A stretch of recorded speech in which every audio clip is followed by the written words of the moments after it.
Pueden compartir la palabra de Dios, la primera carta a los Corintios, capítulo 15, verso 1 al verso 34. Vamos a partir ahí el estudio del día de hoy. Si alguien no trae Biblia, le invito a que podamos participar en la lectura en el nombre de Jesús. Dice así: además os declaro, hermanos, el evangelio que os he predicado, el cual también recibisteis, en el cual también perseveráis, por el cual asimismo, si retenéis la palabra que os he predicado, sois salvos, si no creísteis en vano.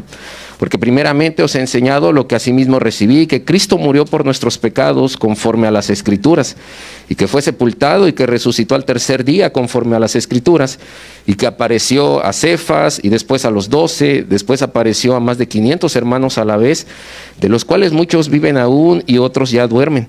Después apareció a Jacobo, después a todos los apóstoles, al último de todos, como a un abortivo, me apareció a mí, porque yo soy el más pequeño de los apóstoles, que no soy digno de ser llamado apóstol, porque perseguía la iglesia de Dios, pero por la gracia de Dios soy lo que soy, y su gracia no ha sido en vano para conmigo. Antes he trabajado más que todos ellos, pero no yo, sino la gracia de Dios conmigo. Porque o sea yo, sean ellos, así predicamos y así habéis creído. Pero si se predica de Cristo que resucitó de los muertos, ¿cómo dicen algunos entre vosotros que no hay resurrección de muertos? Porque si no hay resurrección de muertos, tampoco Cristo resucitó. Y si Cristo no resucitó, vana entonces es nuestra predicación, vana es también vuestra fe. Y somos hallados falsos testigos de Dios, porque hemos testificado de Dios que Él resucitó a Cristo, al cual no resucitó, si en verdad los muertos no resucitan. Porque si los muertos no resucitan, tampoco Cristo resucitó, y si Cristo no resucitó, vuestra fe es vana. Aún estáis en vuestros pecados. Entonces, tampoco los que durmieron en Cristo perecieron. Si en esta vida solamente esperamos en Cristo, somos los más dignos de conmiseración de todos los hombres. Mas ahora Cristo ha resucitado de los muertos, primicia de los que durmieron es hecho. Porque por cuanto la muerte entró por un hombre, también por un hombre la resurrección de los muertos. Porque así como en Adán todos mueren, también en Cristo todos serán vivificados. Pero cada uno en su debido orden: Cristo las primicias, luego los que son de Cristo en su venida, luego el fin, cuando entregue el reino al Dios y Padre, cuando haya suprimido todo dominio, toda autoridad y potencia. Porque preciso es que Él reine hasta que haya puesto a todos sus enemigos debajo de sus pies, y el postrer enemigo que será destruido es la muerte, porque todas las cosas las sujetó debajo de sus pies. Y cuando dice que todas las cosas han sido sujetadas a Él, claramente se exceptúa aquel que sujetó a Él todas las cosas, pero luego que todas las cosas le estén sujetas, entonces también el Hijo mismo se sujetará al que le sujetó a Él todas las cosas, para que Dios sea en todas ellas. De otro modo, ¿qué harán los que se bautizan por los muertos? Si en ninguna manera los muertos resucitan, ¿y por qué nosotros peligramos a toda hora? Os aseguro, hermanos, por la gloria que de vosotros tengo en nuestro Señor Jesucristo, que cada día muero. Si como hombre batallé en Éfeso contra fieras, ¿qué me aprovecha? Si los muertos no resucitan, comamos y bebamos, porque mañana moriremos. No erréis, las malas conversaciones corrompen las buenas costumbres. Velad debidamente y no pequéis, porque algunos no conocen a Dios. Para vergüenza vuestra lo digo. Oremos. Señor, habla a nuestra vida. Que la palabra sea dirigida por tu Santo Espíritu, que podamos tener el entendimiento en nuestra mente, que podamos salir bendecidos de este lugar, que podamos ser desafiados también a través del mensaje de tu consejo.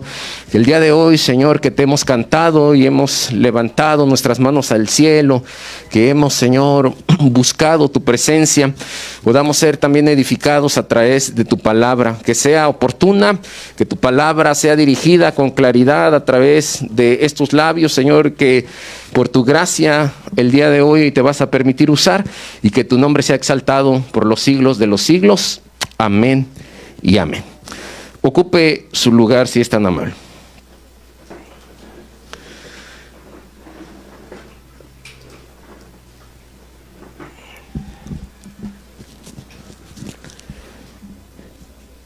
Sin lugar a dudas, tenemos una cita impostergable, y es que un día habremos de morir.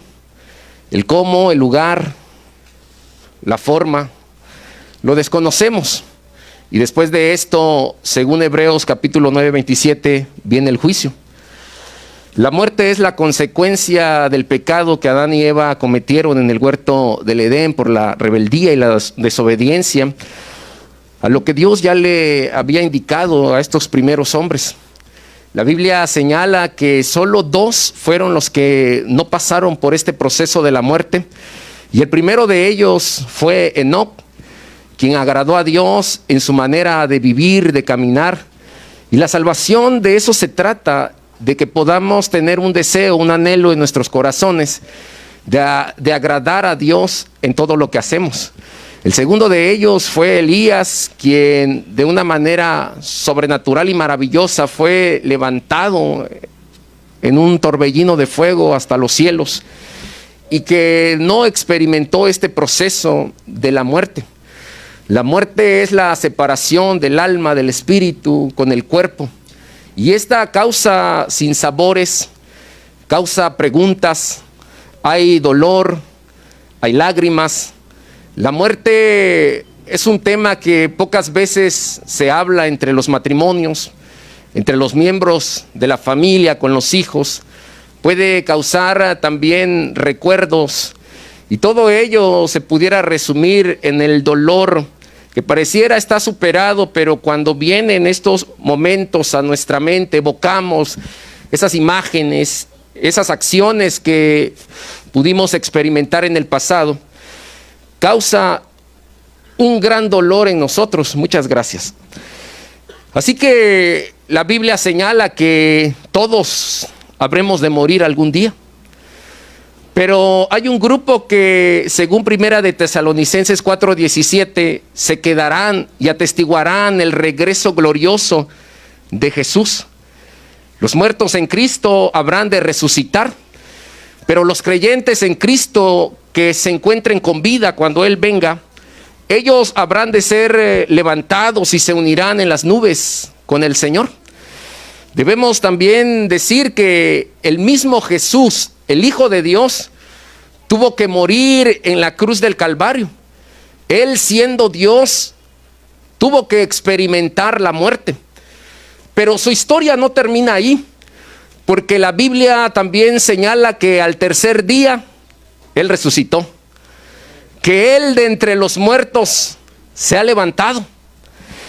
La Biblia señala también que la muerte habrá de tocar a todo ser vivo. No solamente los seres humanos, sino toda especie, sea plantas o animales, habrán también un día de perecer. En la iglesia de los Corintios, la enseñanza de la resurrección estaba causando una serie de inquietudes entre los miembros de la iglesia, pero también esta enseñanza de la resurrección estaba llevando a muchos a un punto de confusión, porque las filosofías que ellos habían abrazado, todas estas enseñanzas de algunos maestros de un trasfondo pagano, se habían también infiltrado en la iglesia y habían ellos escuchado con atención. Pues no debemos perder de vista lo que hemos venido mencionando en el estudio a los Corintios, que ellos anhelaban, tenían hambre y sed del conocimiento, amor por la filosofía. Les encantaba oír y hablar de cosas nuevas, de cosas que fascinaran. Y hicieron entonces una mezcla entre la enseñanza del evangelio pura que Pablo estaba transmitiendo con toda esta serie de enseñanzas filosóficas. Y la confusión es que dejaron ellos de creer en la resurrección corporal. Dejaron a un lado la enseñanza que habían recibido de los apóstoles de Jesús y comenzaron a pensar que este asunto de la resurrección no era algo verdadero. No eran los únicos que creían eso, porque en el libro de los Hechos, capítulo número 23, versículo 8, leemos también acerca de un grupo que no creía en la resurrección. El texto dice: porque los saduceos dicen que no hay resurrección, ni ángel, ni espíritu, pero los fariseos afirman otras cosas. Ellos no creían en todas estas cosas espirituales, en los demonios, en los ángeles, en que hubiese vida después de la muerte y que de igual manera pudiera el cuerpo resucitar de entre los muertos. Y todo esto comenzó a generar una confusión entre la mentalidad de la iglesia y el conocimiento, la enseñanza distorsionada que estaban recibiendo. También los llevó a tener una vida distorsionada. Su enfoque acerca del sufrimiento, su enfoque acerca del servicio cristiano, su enfoque acerca de las pruebas, se había distorsionado como consecuencia de esta enseñanza que estaban abrazando. Algunos, cuando escucharon de labios de Pablo la predicación que él estaba transmitiendo a filósofos, según Hechos capítulo 17, verso 32, dice que se burlaron. Estos hombres estaban llenos de idolatría. La Biblia señala que en Atenas el pueblo tenía una infinidad de dioses, y esto provocó que el corazón de Pablo se encendiera y fuera a predicar el evangelio. Pablo discutía con judíos y hombres piadosos acerca de los temas esenciales del evangelio, y algunos filósofos epicúreos y los estoicos disputaban también con Pablo. Y en el versículo 32 dice: cuando oyeron lo de la resurrección de los muertos, unos se burlaron. En cambio otros decían: ya te oiremos acerca de esta cosa que tú estás hablando. Algunos escucharon el mensaje y la enseñanza de la resurrección, pero les pareció algo fuera de lo normal. El mensaje de la resurrección incluso les pareció una broma de mal gusto. Ellos se burlaron a causa de la enseñanza que Pablo estaba transmitiendo. Así que, derivado de esta situación, Pablo deja atrás el tema de las lenguas, el tema del amor, el tema del uso de los dones espirituales. Y ahora en el capítulo 15 se va a centrar a exponer acerca de la resurrección de Cristo y de la esperanza del creyente. Cristo ha resucitado. Cristo está vivo. Es el sentido de nuestra adoración.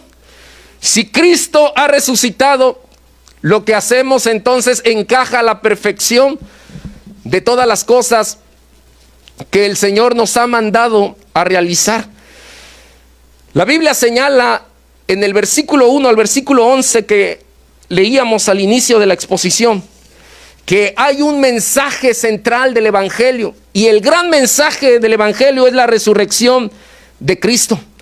El tema que pudiéramos nosotros afirmar como esencial en la vida de toda iglesia es que Cristo ha resucitado. Pablo comienza su exposición señalando que Cristo murió, pero él añade que Cristo también ha resucitado. Existen evidencias contundentes de la resurrección de Jesús. Pablo señala y afirma que el tema tiene una base escritural. No es un invento de los hombres, ni tampoco es algo que a Pablo le vino a bien exponer como una enseñanza esencial. El fundamento de la iglesia, todo lo que hacemos como iglesia, descansa precisamente en la resurrección de Jesús. Los evangelios, por ejemplo, nos muestran una y otra vez al Cristo resucitado. Algunos de los discípulos camino a Emaús se encontraron con el Cristo resucitado, hablaron con él. Otros, en cambio, tuvieron la oportunidad de comer y tocarle. Los discípulos del Señor dieron cuenta de que Jesús realmente había resucitado. Pablo comienza mostrando estas evidencias y dice que Cefas, Pedro, que los discípulos, los 12, que 500 hermanos y algunos de ellos se encontraban aún con vida. Dice que a otros apóstoles también se le apareció el Cristo resucitado, y al mismo apóstol Pablo. Como una evidencia podemos entonces señalar los testigos de la resurrección. Una gran cantidad de hombres como mujeres discípulos del Señor pudieron dar testimonio de que Jesús en realidad estaba vivo. Pudieron mirarle, hablar con Él, tocarle, caminar con Él en el camino de Emaús, y pudieron tener la certeza de que era el mismo Cristo con el que pudieron compartir tiempo antes de que Él muriera en la cruz del Calvario. Estuvo entre ellos durante 40 días. Jesús estuvo mostrando evidencias palpables de su resurrección. Y podemos también señalar que la gracia de Dios se manifestó en la vida de Pablo.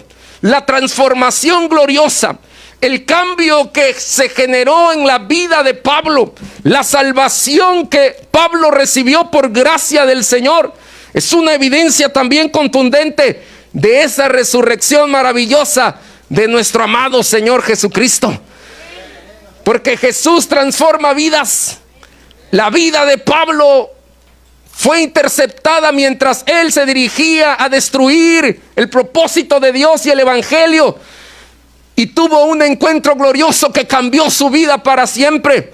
El perseguidor se convirtió ahora en el predicador del evangelio del Señor. Aquel hombre que tenía la intención de destruir, ahora fue levantado para la edificación de la iglesia. El hombre que iba con un propósito tuvo el encuentro más sublime y maravilloso de su vida, y los cambios fueron verdaderos en la vida de Pablo. El plan que él tenía fue transformado por el poder del Cristo resucitado. Y de la misma manera en que en la vida de Pablo se presentó Jesús, se ha presentado en la vida de cada uno de nosotros. Jesús nos ha impactado con su mensaje. Nuestra vida se ha rendido ante su presencia, y por eso podemos afirmar como el apóstol Pablo: por gracia sois salvos por medio de la fe, y esto no de nosotros, sino que es un regalo de Dios para los que creen. Así que la salvación tiene que ver con cambio de mentalidad, cambio en nuestras emociones, cambio en nuestra forma de hacer las cosas, en nuestra voluntad, y el deseo de agradar a Dios y alejarnos del pecado. Ese debe de ser el anhelo permanente en la vida de un corazón que ha sido salvo y regenerado por la sangre del Cordero de Dios. Anhelar vivir alejado de todas las cosas que nos puedan contaminar o manchar nuestras vestiduras. La Biblia señala entonces, queridos hermanos, que hay evidencias contundentes acerca de la resurrección de Jesús. Y ese es el tema del mensaje del evangelio. Cuando nosotros podamos compartir el mensaje, no nos quedemos limitados solamente a hablar acerca de la muerte de Jesús. A menudo es algo que nos sucede como creyentes.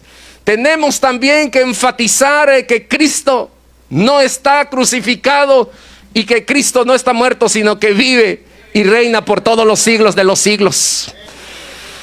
Del versículo 19 hasta el versículo, del versículo 12, hasta el versículo 19, lo que encontramos en la exposición es un planteamiento hipotético. Es una idea de algo que Pablo plantea respecto a la situación incierta de que si Cristo ha resucitado o no. Para Pablo es una verdad, pero para la iglesia de los Corintios no es como tal. Ellos están embargados de tantas dudas y no están seguros si Cristo en realidad ha resucitado, y si los muertos en Cristo habrán también de resucitar. Pablo comienza la exposición y hace aquí algunas preguntas. Y él dice: ¿y si Cristo no resucitó? Si Cristo no resucitó, entonces lo que hacemos en la vida cristiana no tendría un sentido. Si Cristo no resucitó, la base del cristianismo se habría de desmoronar. Si Cristo no está vivo, entonces muchas de nuestras enseñanzas fundamentales no tendrían en dónde construirse. La resurrección de Jesús es el fundamento y la base por excelencia de las enseñanzas cristianas. Si Cristo no resucitó, Pablo dice que entonces vuestra fe sería una fe vana. La fe que ejercemos en Él no tendría sentido. Lo que practicamos en la iglesia, nuestra vida de fe en Jesucristo, sería comparada como la fe que muchos depositan en otros dioses. Sería muy similar a la práctica de otras religiones. Sería como pensar en que si Cristo no ha resucitado, entonces estaríamos al mismo nivel que los otros que ejercen fe en diferentes creencias. La Biblia señala también a través de la exposición de Pablo que si Cristo no ha resucitado, entonces seríamos hallados falsos testigos. El mensaje que estamos anunciando y la tarea que tenemos por excelencia de predicar el evangelio, de ir a las naciones, al mundo entero, y de llevar la esperanza que la palabra nos provee, todo eso sería una mentira. Si Cristo no ha resucitado, dice Pablo, entonces nuestra vida sería como vivir en una burbuja, como vivir en el autoengaño, como vivir de una forma en la que estamos solo sembrando mentiras en el corazón y en la mente de otros. Si Cristo no ha resucitado, usted y yo nos constituiríamos en personas mentirosas. El mensaje del púlpito y el mensaje de la predicación que nosotros damos sería un mensaje en donde no hay ninguna verdad. Pero la Biblia afirma que Jesús es el camino y es la verdad. En Él encontramos toda verdad. Si somos entonces hallados falsos testigos, la conclusión es que Cristo no ha resucitado.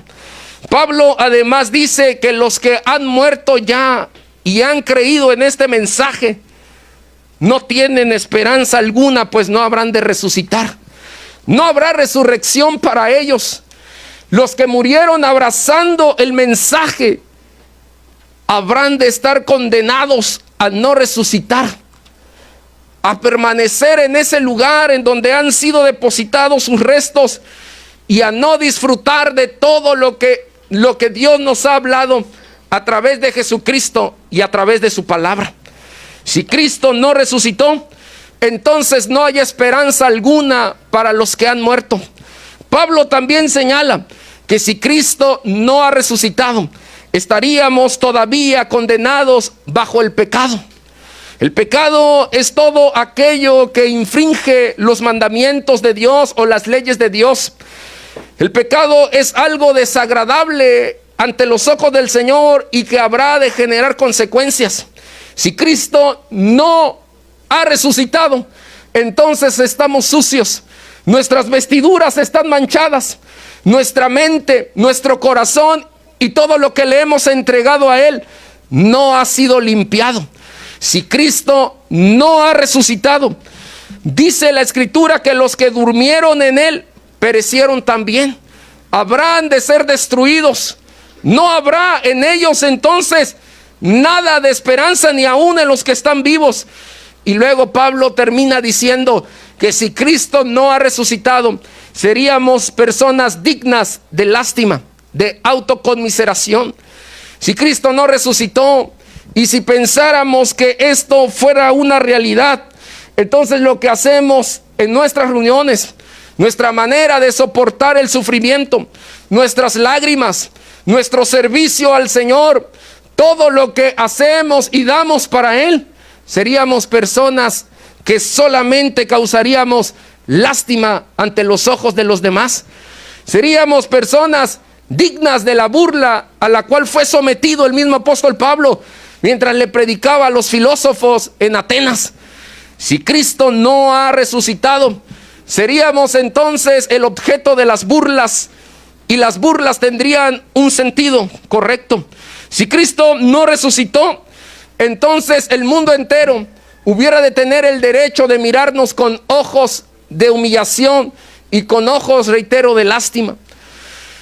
Pero Pablo da una respuesta ante esta posición hipotética o esta idea que él está planteando. En el versículo 20 hasta el versículo 28, Pablo refuta la idea equivocada acerca de que qué hubiera pasado, cómo sería nuestra vida si Cristo no hubiese resucitado. La resurrección de Jesús, querida iglesia, es una nueva afirmación de la vida. En el Evangelio de Juan, capítulo 1, versículo número 4, leemos la siguiente afirmación. Él es el verbo, y en el principio era el verbo, y el verbo era con Dios, y el verbo era Dios. Y el versículo 4 dice, y en él estaba la vida, y la vida era la luz de los hombres. Cuando el pecado nos comenzó a cobrar facturas, y cuando comenzamos a ser consumados por causa del pecado, tuvimos una esperanza en el mensaje del Evangelio de Jesús. Pues escuchamos que si veníamos a Él y nos arrepentíamos de todos estos males, Él es fiel y justo para perdonar nuestros pecados y para limpiarnos de toda maldad. En Él estaba la vida. Y entonces Pablo utiliza estos versículos para argumentar y decir que Cristo resucitó y que es la primicia de los que resucitan. Si el pecado vino a través de un hombre, las consecuencias del pecado, y la primera de ellas fue la muerte, y entró la muerte por causa de Adán, tuvo que venir un hombre sin mancha, sin defecto, puro, que nunca pecó, que llevó todos los pecados de la humanidad en la cruz del Calvario, y que Él murió y resucitó, y su nombre es Jesús. Entonces fue el primero en resucitar, y la vida entró por medio de Él. Si por un hombre entró la muerte, por un hombre entró la vida también, y su nombre es Jesús. Jesús enseña a través también de su vida que ha venido a darnos vida en abundancia. En el Evangelio de Juan, capítulo 10, verso 10, dice: yo he venido a darles vida y vida en abundancia. El contraste de esto es que el diablo, Satanás, nos ha venido a arrebatar esa vida de abundancia que Dios nos ha dado. En Cristo todos serán vivificados.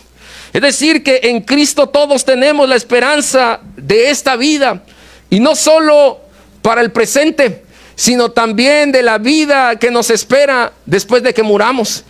Porque al morir no hay un punto final en la historia, sino es solo el comienzo de lo que habremos de disfrutar en la gloria del Señor. La muerte no es la derrota que el cristiano habrá de tener, sino que en la muerte en Cristo, si alguien muere confiando en Cristo y en su mensaje, en el evangelio de poder, habremos de ser vivificados en el Señor, porque Cristo es la vida y en Él estaba la vida, y Él viene a darnos una vida, y es una vida en abundancia. Jesús venció a la muerte, y es la afirmación contundente de Pablo en este apartado. Así que esta es la nueva afirmación de la vida. La vida en el Señor habrá de tener un glorioso destino. La vida que tenemos en Jesús habrá, hermanos, de darnos recompensas maravillosas, no solo en el presente, sino también en el tiempo venidero. Es por eso que Wesley, el predicador popular de la Reforma, afirmó acerca de la salvación que él era salvo en el pasado, salvo en el presente y salvo en el futuro. Porque a través de la vida que el Señor nos da, habremos nosotros de ser transformados en un cuerpo glorioso. Nuestra vida habrá de pasar por ese proceso de la transformación maravillosa bajo el poder y la obra del Señor Jesús. Cristo venció la muerte, y Pablo entonces hace esta afirmación de la nueva vida y de la vida en abundancia que Dios nos ha venido a dar. Todo esto en los versículos 29 a 34 nos lleva a aterrizar en el tema de la resurrección como el sentido que podemos nosotros tener en la vida cristiana. La resurrección le da sentido a nuestro mensaje y le da sentido también a nuestra vida. Sentido, primero, en nuestra esperanza y gozo. La Biblia señala que en el cristiano debe haber gozo. El gozo del Señor es nuestra fortaleza. Cuando tenemos gozo, vamos a tener la fortaleza del Señor. Si perdemos ese gozo, habremos de estar debilitados. Pero ¿qué podría venir a robarnos el gozo o la esperanza? Bueno, el sufrimiento y las tribulaciones. Y es ahí en donde también el mensaje de la resurrección de Jesús cobra un sentido. Y lo podemos comparar, hermanos, con aquel momento glorioso de Jesús al vencer la muerte y al ascender a la presencia del Padre. La gloria que se manifestó en el Señor y bajo el poder del Espíritu Santo en la resurrección de Jesús es esa gloria que habrá también de transformar nuestras vidas. Nuestro cuerpo mortal será transformado a un cuerpo inmortal. Nuestro cuerpo corrupto habrá de ser transformado a un cuerpo incorruptible. Y es ahí en donde podemos tener la afirmación de que no habrá enfermedad en nuestro cuerpo, de que no habrá dolor, de que no habrá más llanto y que la muerte no nos podrá tocar, porque en el Señor habremos de ser transformados por la gloria de Él. Y en esa gloriosa esperanza nace un gozo en nuestros corazones al saber que en el Señor podemos no solo ser transformados en esta vida, sino que también en la vida venidera vamos a recibir esa manifestación maravillosa. En gloria y en gloria el Señor habrá de mostrarse en nosotros, y los que están muertos en Cristo habrán de resucitar. Así que podemos encontrar sentido en la esperanza, en lo que hacemos, cuando levantamos nuestras manos y cantamos al Señor, cuando venimos aquí a su casa arrastrando sufrimientos, teniendo distintas tribulaciones. Y el sentido de esto se da en que cuando comparamos la tribulación y el sufrimiento que ahora estamos pasando con la gloria que habrá de venir, nos damos cuenta de que la gloria del Señor habrá de inundarnos y será mayor que el dolor tan momentáneo que ahora tenemos. Porque en esta vida, mientras estamos transitando, vamos a derramar lágrimas y vamos a tener distintas experiencias que causen malestar en nuestra vida física. Pero el Señor nos ha prometido que su gloria habrá de ser manifestada. La vocación del servicio que nosotros damos al Señor también es diferente. En la segunda carta a los Corintios, capítulo 6, verso 3 al versículo 6, encontramos un breve testimonio de Pablo respecto a muchas de las cosas que tuvo que enfrentar mientras servía a Dios. Y dice la segunda carta a los Corintios 6, versículo número 3 al versículo 6 lo siguiente: no damos a nadie en ninguna ocasión de tropiezo para que nuestro ministerio no sea vituperado. Antes bien, nos recomendamos en todo como ministros de Dios, en mucha paciencia, en tribulaciones, en necesidades, en angustia, en azotes, en cárceles, en tumultos, en trabajos, en desvelos, en ayunos, en pureza, en ciencia, en longanimidad, en bondad, en el Espíritu Santo, en amor sincero, en palabra de verdad, en poder de Dios, con armas de justicia a diestra y a siniestra, por honra y por deshonra, por mala fama y por buena fama, como engañadores, pero veraces, como desconocidos, pero bien conocidos, como moribundos, mas he aquí vivimos, como castigados, mas no muertos, como entristecidos, mas siempre gozosos, como pobres, mas enriqueciendo a muchos, como no teniendo nada, mas poseyendo todo. Nuestra boca se ha abierto a vosotros, oh Corintios, nuestro corazón se ha ensanchado. No estáis estrechos en nosotros, pero sí sois estrechos en vuestro propio corazón.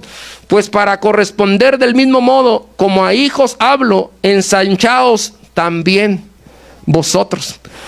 Es un breve recordatorio y una breve exposición de un testimonio personal de un hombre que había entendido desde el primer momento que Cristo llegó a su vida la importancia de servir.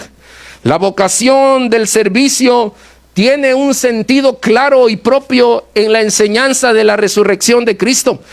¿De qué valdría arriesgar nuestra vida? Eso es lo que Pablo plantea. ¿Por qué aventurarnos a este llamado en donde va a haber tribulaciones, sufrimientos, lágrimas, dolor? Si Cristo no habría de darnos la esperanza y la seguridad de esta resurrección tan maravillosa de la cual Pablo está afirmando en esta primera carta a los Corintios 15. Así que la vocación del servicio tiene sentido en la resurrección de Jesús. Los dolores que nosotros enfrentamos, las batallas, las tribulaciones, lo que aquí vivimos, incluso al punto de arriesgar nuestra vida, como algunos misioneros lo hacen en el mundo, encuentra su razón de ser en la resurrección de Jesús.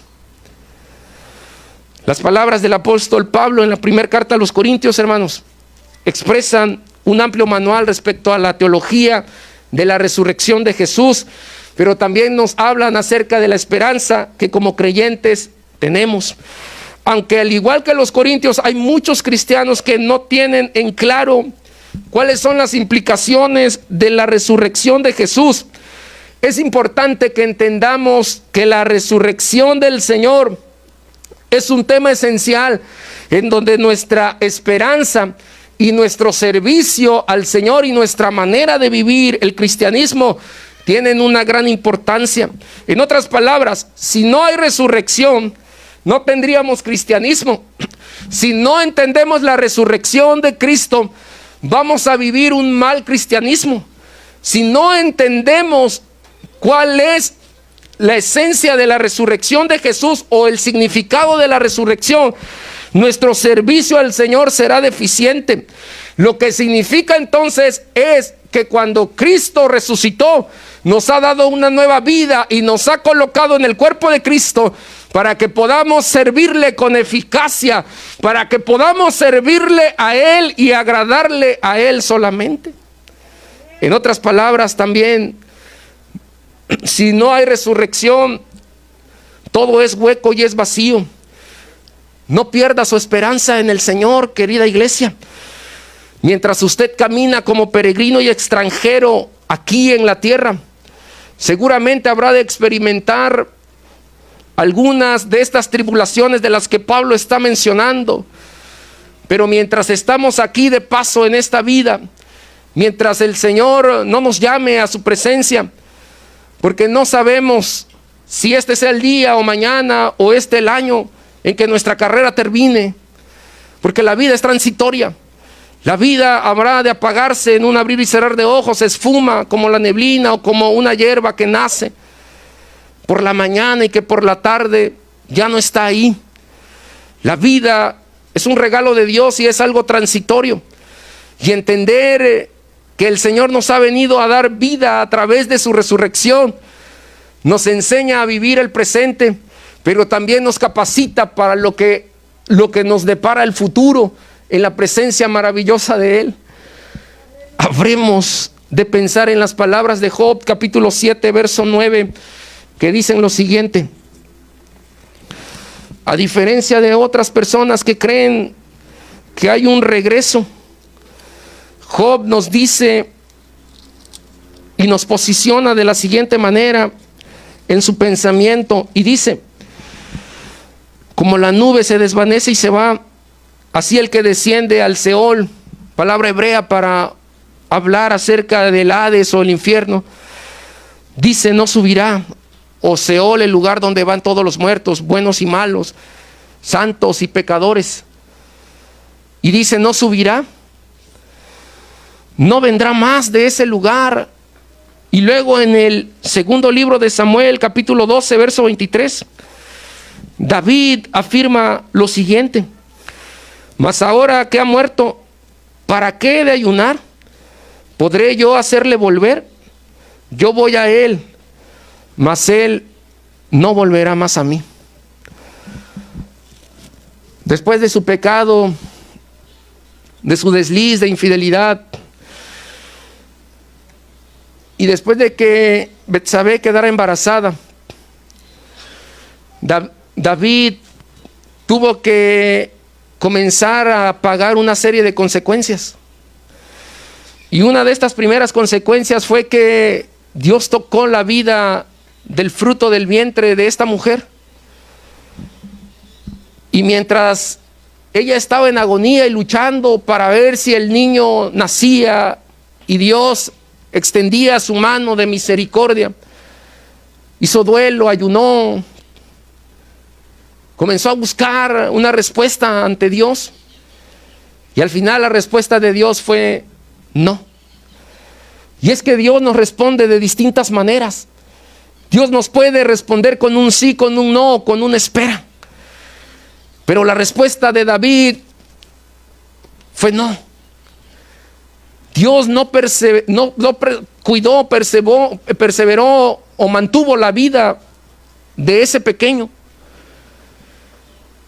Y cuando murió, David expresa estas palabras y dice: ¿para qué ayunar? ¿Para qué hacer algo más aquí en la tierra? Mientras había una esperanza,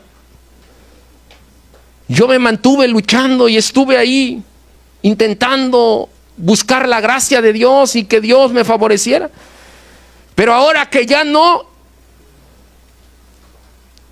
David dijo: me tengo que levantar y tengo que volver a integrarme a mi vida. Y dijo: ciertamente Él ya no vendrá a mí, pero yo sí voy hacia donde Él está.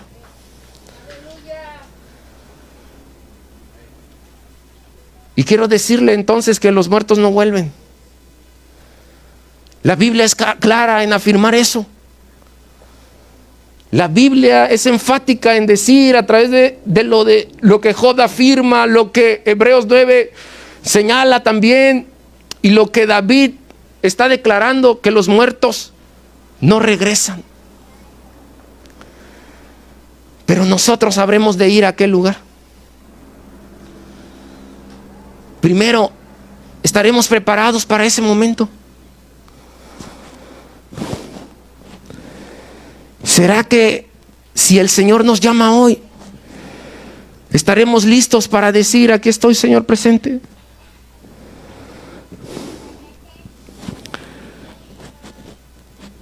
Y será también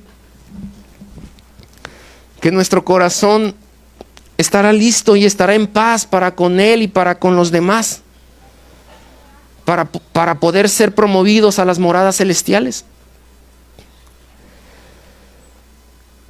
Si bien el creyente habrá de morir, hermanos,